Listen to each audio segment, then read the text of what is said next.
चलता रहूंगा पथ पर, चलता रहूंगा पथ पर, चलने में माहिर बन जाऊंगा। या तो मंजिल मिल जाएगी, या अच्छा मुसाफिर बन जाऊंगा। या तो मंजिल मिल जाएगी, या तो अच्छा मुसाफिर बन जाऊंगा।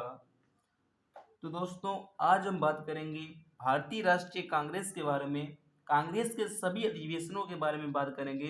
कौन सा अधिवेशन कब हुआ, और इसकी स्थापना कब हुई, और इसकी स्थापना कैसे हुई, किसने की, और यह कैसे अंग्रेजों को हराने में सफल रहा। इन सब चीज़ों के बारे में हम बात करेंगे, और ये कांग्रेस का फर्स्ट पार्ट है।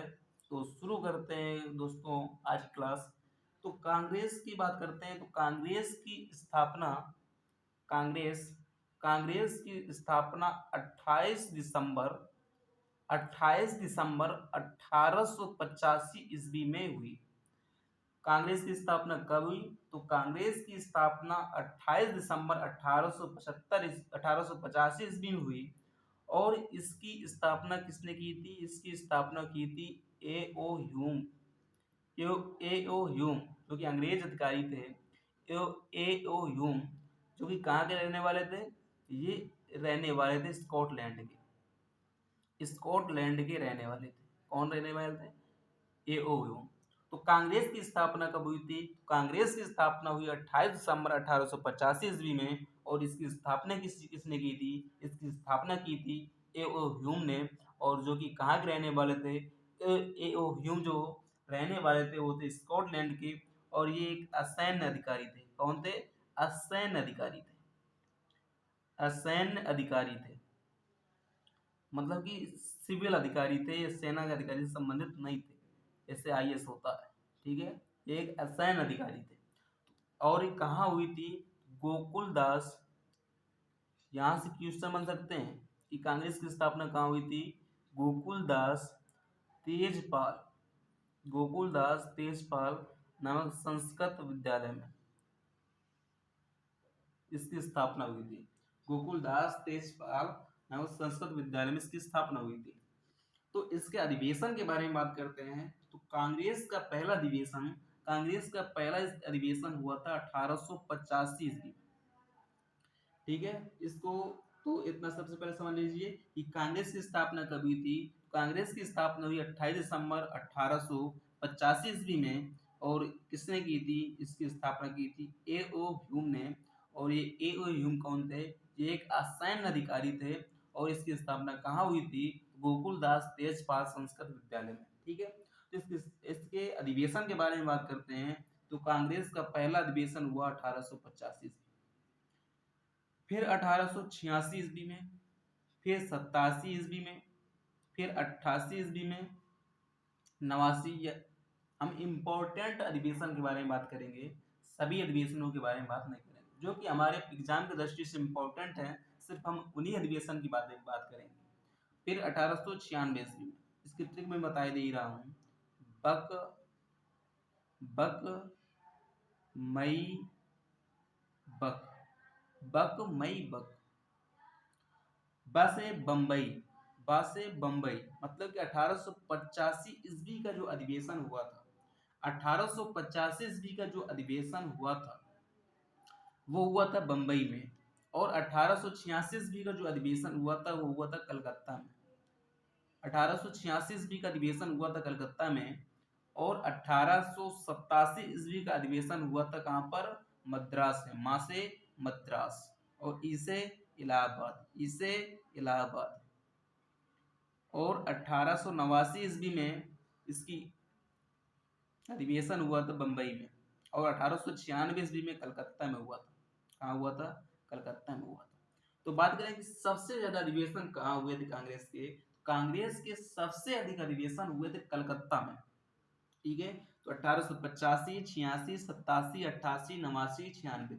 तो प्रश्न आ सकता है कि 1887 में कांग्रेस का अधिवेशन कहाँ हुआ, 1888 में कहाँ हुआ, 89 में कहाँ हुआ, 96 में कहाँ हुआ। ये इंपॉर्टेंट अधिवेशन है, मोस्ट इंपॉर्टेंट अधिवेशन है। इनको आपको याद ही रखना है। तो 1885 ईस्वी, 1886, 87, 88, 89 और 96। बक मई बक, बक मई बक, ये ट्रिक है हमारी। बक मई बक, बा से बम्बई, का से कलकत्ता, मा से मद्रास, इससे इलाहाबाद, बा से बम्बई और का से कलकत्ता। अब हम बात करते हैं कि अधिवेशन के अध्यक्ष कौन थे। जब कांग्रेस की स्थापना हुई और 1885 ईस्वी में, उस समय डब्ल्यू सी बनर्जी 1885 ईस्वी में बम्बई अधिवेशन में डब्ल्यू सी बनर्जी कांग्रेस के अध्यक्ष बने। डब्ल्यू सी बनर्जी कांग्रेस के अध्यक्ष बने और इसमें कितने लोग थे? 72 लोग थे। कितने लोग थे? 72 लोग थे। 72 लोग थे। और 1886 ईस्वी में जो कलकत्ता में जो अधिवेशन हुआ, इसमें दादाभाई नौरोजी दादाभाई नौरोजी दादाभाई नौरोजी दादाभाई नौरोजी 1886 ईस्वी में जो अधिवेशन हुआ, इसमें दादाभाई नौरोजी को क्या बनाया गया? अध्यक्ष बनाया गया। इससे ये साबित किया गया कि जहाँ हिंदू हैं और हिंदू में थे, पारसी थे, पहले पारसी थे, जो कि दादाभाई नौरोजी थे, ये पहले पारसी थे और ये 3 बार कांग्रेस के अध्यक्ष बने। ठीक है, 3 बार कांग्रेस के अध्यक्ष बने। और 1887 ईस्वी में बदरुद्दीन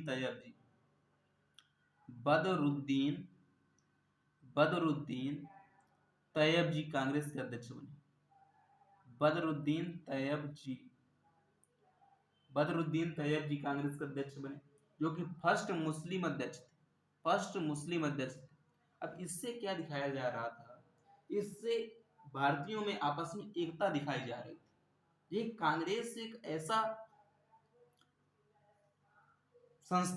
ऐसी संस्था थी कांग्रेस, जो कि भारतीयों के लिए एकत्र होने का एक मार्ग था।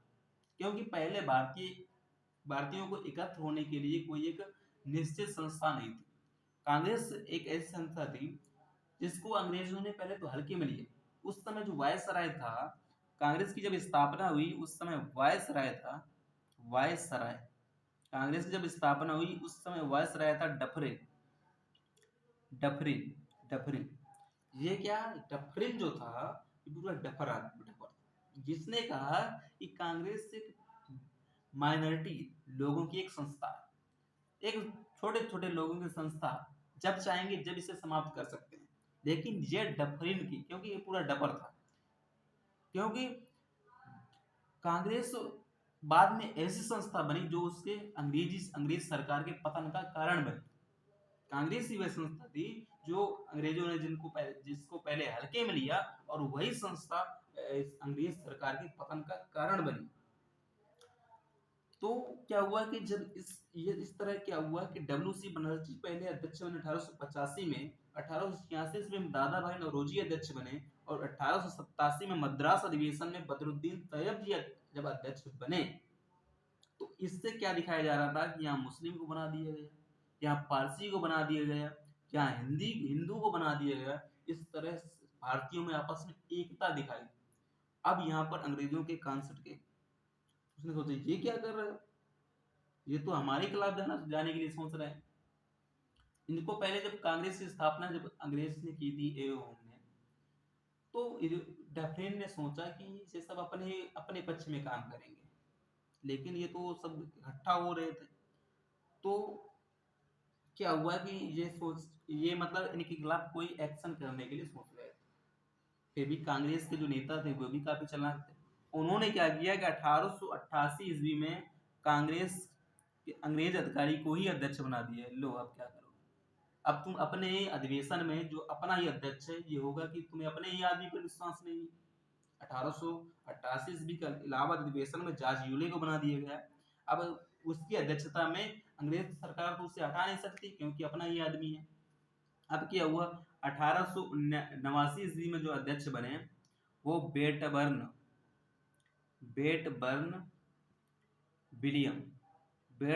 विलियम को बनाया गया। और बेटबर्न विलियम जो है 2 बार कांग्रेस के अध्यक्ष बने। और 1896 ईस्वी में रहमतुल्लाह सयानी अध्यक्ष बने, कांग्रेस के अध्यक्ष बने। और इसी समय 1896 ईस्वी में यही दौर था जब वंदे मातरम गाया गया था। इसी अधिवेशन में वंदे मातरम गाया गया था। और ये वंदे मातरम कहाँ से लिया गया है? बंकिम चंद्र चटर्जी के आनंद मठ से लिया गया। आनंद मठ से लिया गया। किताब थी जो बंकिम चंद्र चटर्जी की जो किताब थी आनंद मठ, उससे लिया गया वंदे मातरम। इतना समझ में आया। 1885 ईस्वी में बम्बई अधिवेशन हुआ, ठीक है। और जब कांग्रेस की स्थापना हुई वहां से उस समय अध्यक्ष कौन थे? वायसराय डफरिन, ठीक है। और कहाँ हुई थी? गोकुलदास तेजपाल संस्कृत इंटर कॉलेज में इसकी स्थापना हुई थी। 1885, 86, 87, 88, 89 और 96 इनको याद करने का ट्रिक क्या है? बक मई बक।